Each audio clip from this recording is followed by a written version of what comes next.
What it do? What it do, man? It is a beautiful fall day, if you can appreciate the weather. It's a nice day out. So today, what I wanted to discuss with you guys is getting back to kind of the roots of this channel, which is like helping you empower yourself through understanding the way things work, the way the universe works, the way that human nature works, which is our topic today. So Robert Greene, if you've heard of him, he is a New York Times best-selling author. He has written 48 Laws of Power. He also co-wrote a book with 50 Cent called The 50th Law, The Art of Seduction, and The 33 Strategies of War, which I personally haven't had a chance to check out yet, but I've read all of his other ones. Oh, and then Mastery, of course. I'm a big fan of his. I really like his work. I think that there is so much that you can actually learn from all of his books because they all delve deeply into human history. He talks about guys like Caesar, Napoleon. In this book, he talks about Chekhov, who is a writer, was a huge, famous writer. So what we're gonna discuss right now is the first couple chapters. So the first chapter of this book is called, he names it The Law of Rationality, or of Irrationality. So in human nature, there is a tendency, and it's because we're emotional creatures, these irrational ways of acting, and we develop, there's certain things and certain patterns from the time that we are like really young. Based on our relationships with our parents, we carry out and play out, and they're almost kind of programmed into us. The whole idea, which is very true, that your perception creates your reality. A lot of these patterns end up becoming self-fulfilling prophecies, like narcissistic behavior, which of course we all have this need for attention, need for validation, and it stems from a very real and reasonable place, which is that we are, when we are young, a lack of attention would actually mean that we would not survive. So we need that attention, we need that eye contact, we need that human touch, we need that affection, and we need that attention. We're also social animals, so it's very easy to understand why we would continue to need this and continue to need validation and also approval from others in the tribe for survival reasons.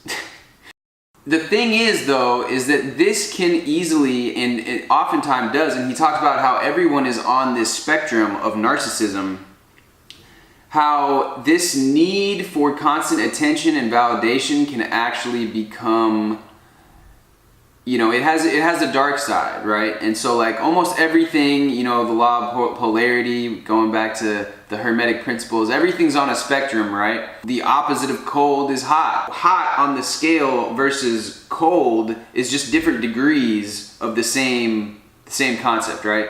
So that we need a healthy amount of, self-love. We need to have that. We need to have also attention and stuff in order to have a healthy life. We can't be these isolated beings. We're not robots, right?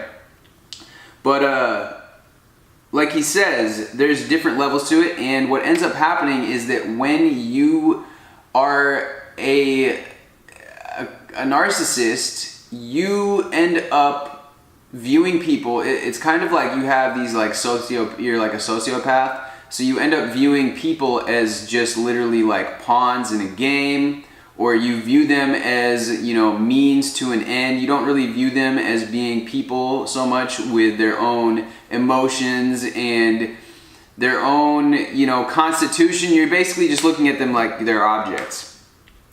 And that can be not a good thing for your relationships, for your interpersonal relationships, for them or for you, because if you're literally going out there and viewing things like that, it's going to show, it's going to come across, and people are going to essentially, there's tons of cases in human history of lots of narcissistic leaders, lots of narcissistic people who come through and they're very grandiose and they have all these things that they're wanting to do, and people get swept up into their belief in themselves and their kind of charisma, but they lead them down a path of misery because they didn't have anything to base this kind of grandiose belief in themselves on, and it basically was just, it didn't really work out. Getting back to the main beef and potatoes here that we want to discuss, I want to give you guys a good little head start into this book. I know it just came out recently, like it just came out like a week ago or something like that, and I found out about it right away, so that's when I downloaded it on Audible. Shout out to you guys at Audible, keeping your boy stocked up on all the fresh books, man, all the new books, I know that's just like not cool or whatever, but like everyone else is like waiting for like these kicks to drop or whatever. I'm like waiting for that new book to drop, you feel me? All right, yeah, going back to this, the law of irrationality. We are programmed by things in our youth, patterns are built. So here's one sign that you can notice that these patterns are occurring. And that is whenever you notice that you are having a particularly you're overreacting. I need to turn this fan off because I think it's gonna fuck with my sound quality. So say that something happens and you just, your reaction doesn't fit the situation. It's an overreaction, like clearly an overreaction to what just happened. That's a pretty clear sign that you are replaying a pattern from the past. You're not actually reacting. You're not actually present with the thing that's going on right now. You're actually reacting to something from the past. And this is like kind of digging up like an old wound, so to speak. It's like poking at an old wound, and you're pretty much experiencing those past emotions and reliving that experience right now. This is not necessarily good because the danger is that in misreading the current situation and taking it, an approach as if it was something else or treating it like a past experience, is that you are now going to exacerbate the situation because now the other person is looking, whoa, like this, what the heck was that? You know what I mean? And they're going to be like, whoa, like, I don't know, clearly it's obvious to them at that point that you're just over exaggerating whatever just happened. And it's clear to them now, like, whoa, I need to, take a step back from this situation or possibly this person because this is not leading anywhere good. With that being said, there is a lot that you can do. Like when you do realize that if it's something crazy, like you get tears. Oftentimes, what it'll be is that it'll be like some childlike response. Like you'll either get so angry, like a rage of fury, or you'll have tears, or you'll have this emotional depressive state that happens, and you'll get, it's just a big, like, it doesn't make sense, like the extent to how emotional you're getting. That's a clear sign. So what you want to do at this point is then kind of like detach yourself from the situation the best that you can and kind of observe this and say, okay, where is this actually really coming from? What am I really kind of reacting to that is bringing up these emotions? And when you do figure that out, it's a lot easier for you to kind of deal with it. You can kind of see it now for what it is. Say, you know what? This was clearly because of this, and it actually isn't, me dealing with it in this reactive sort of manner isn't the best way to do it. So there was one actually, with Chekhov, if you guys know who that is, he's a pretty famous author. So basically, he actually was, beaten, him and his whole family actually were like beaten mercilessly by his father. And he kind of perpetuated this kind of belief that he was worthless, that nothing that he did, he didn't deserve anything, or that he couldn't rise up to the occasion, or that he wasn't worth anything because he had this self-image that, if I was constantly being beaten and told that I was worthless, then that must be true. I must really not be worth anything. So what ended up happening was he came obviously from an alcoholic family. His father was an alcoholic, and then his brothers turned to drinking too. He realized that, after he became a tutor in this village, and he would go in and he would be so embarrassed to walk into these people's houses because his clothes were like threadbare, and his boots were like, his feet were like cold because the goulashes or whatever he was wearing were like, origami paper thin. And he, like, the people that his customers would see him like this, and he would be kind of ashamed. But at the same time, he needed to make money, so he did this, and he was starting to, earn enough money and make a living for himself by doing this, just out of necessity. And that's when he came to kind of this realization that, I'm not worthless. I'm actually helping these people get through this, understand their schooling, and I'm actually making a living out here by doing this. even though that wasn't, his ideal dream or whatever that he wanted to pursue, he began to get the ball rolling and get some of that momentum going for himself, where he was actually able to have self-belief. And what ended up happening is that he had like a very, like, his character started to grow and grow, and because he was able to separate himself from this childhood, like we're talking about, this pattern of this emotional pattern that gets played out. He was able to detach himself from that, and then he was able to very level-headedly and rationally look at the situation and actually look at his family. They were getting more and more destitute by the day, like more impoverished, like the state of things, the emotions, like his brother was drinking, disrespecting his mother, and his father was still up to the same shenanigans that he was up to. And basically Chekhov went back in there, was like, yo, and he just led by example. He was like, he kept his own little part of the room all tidy, because he didn't even have his own bedroom, I guess. It was all, like a family and whatever, and there wasn't enough space, but he just kept things tidy. He tried to pay for his brother to go back to school, and the point being is that he took matters into his own hands. He stopped playing this victim role. Not to say, and that's a strong word, victim, but the thing is that, let's be honest with ourselves, we all step into this role from time to time again. I don't care if you're a CEO, businessman who's accomplished, and you're a boss ass type of person.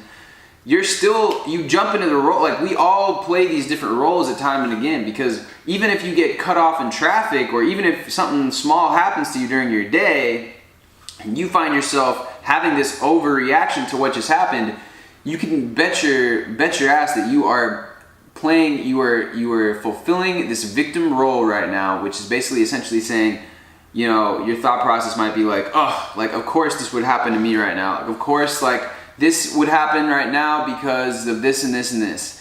And what you're essentially doing is playing out some old past pattern in your head. And what you're doing is perpetuating that. So what Chekhov finally did was he let go of this past identity. He let go of this irrational way of looking at things and became very, very rational, and decided to say that, like, I am, as much as the harsh reality that it might be, I am responsible for my life, and the results and the environment that I'm in right now, like, I'm going to take responsibility to change it for the better, because ultimately it's up to me. This shit's not going to be handed to me. Nobody's going to walk by with a silver platter and say, hey, here's the life of your choosing, here's the life that you want, we're just going to give it to you. You got to make it happen.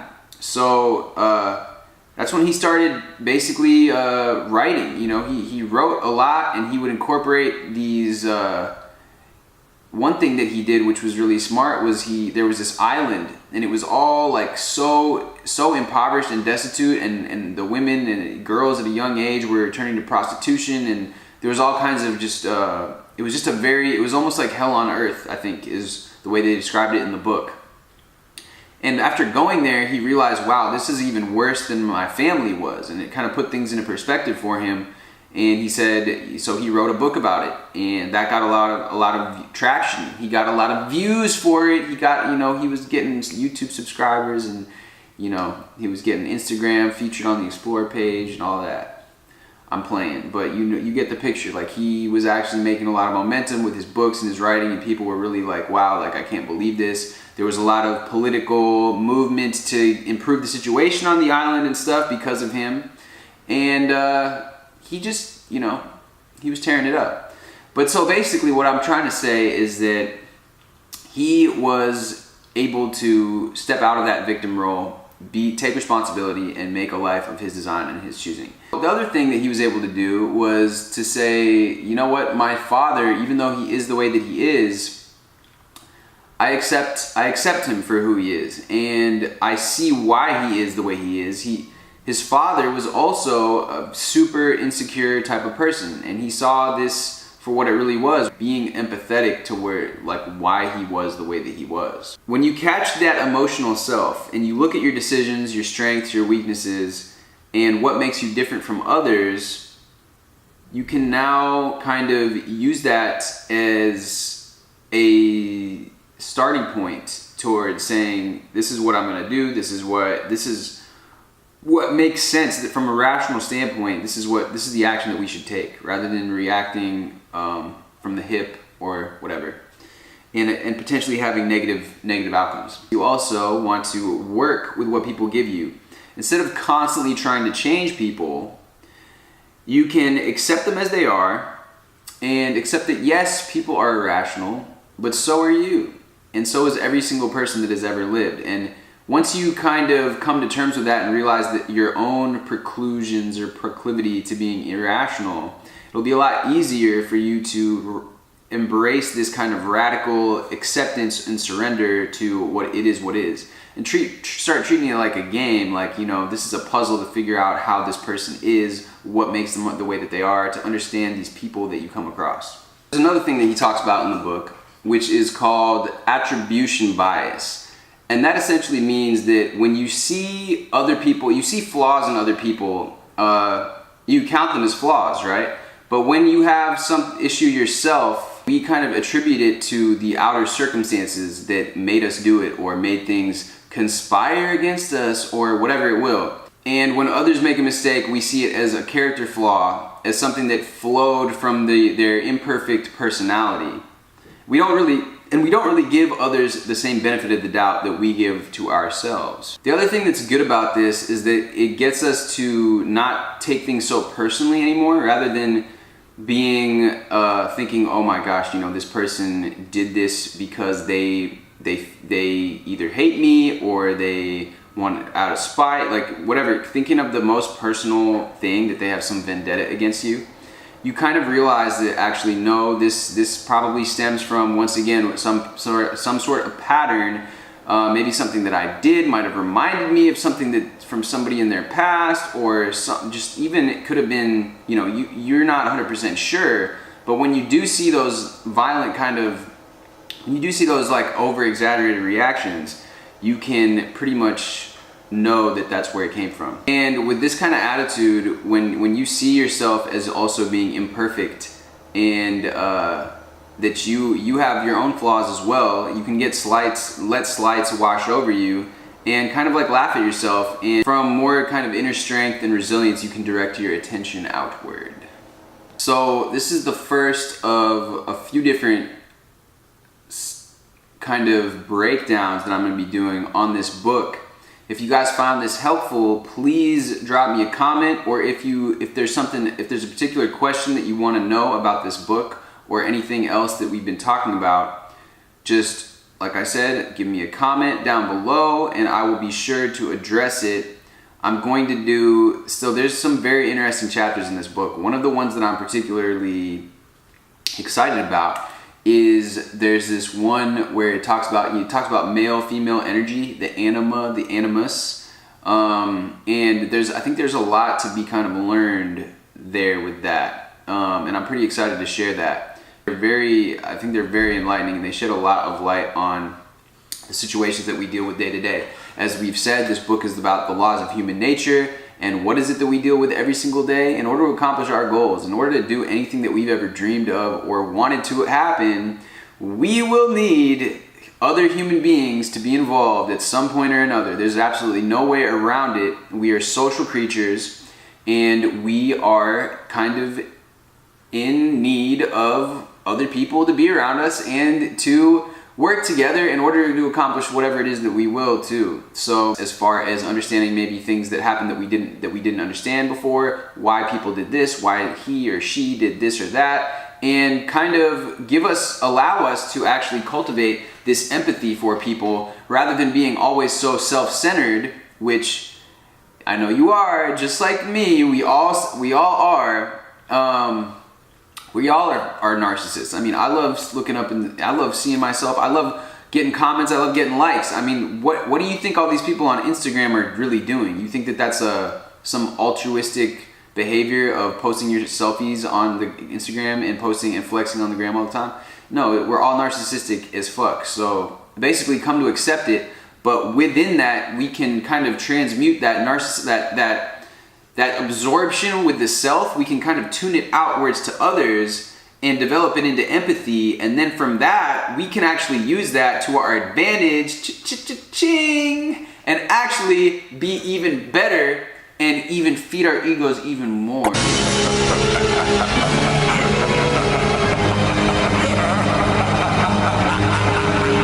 I'm just playing, I'm just joking, but really on the real, when you do develop this empathy towards others and kind of understand where they're coming from, people will be a lot more interested in you when you show an interest in others first. So that is something that you can look forward to when on this journey, on this path, and we will talk soon. I'm going to do a review. I'm going to keep going through this book kind of chapter by chapter, and hopefully it'll build on itself and we'll just get some cool little discussions going. And anyways, guys, have a good rest of your day. I hope that you guys are enjoying yourselves, no matter if it's weather, sunny, cold, or warm. You're getting some matcha going, you're getting some of that hot pumpkin spice lattes, you know, and you're having a grand old time, because that's what it's all about at the end of the day, is just having fun and being, you know, just doing it, man. Just doing whatever you want to do, man. And so keep doing it. Keep doing whatever you feel called to do. And I'm going to see you guys next time. Peace.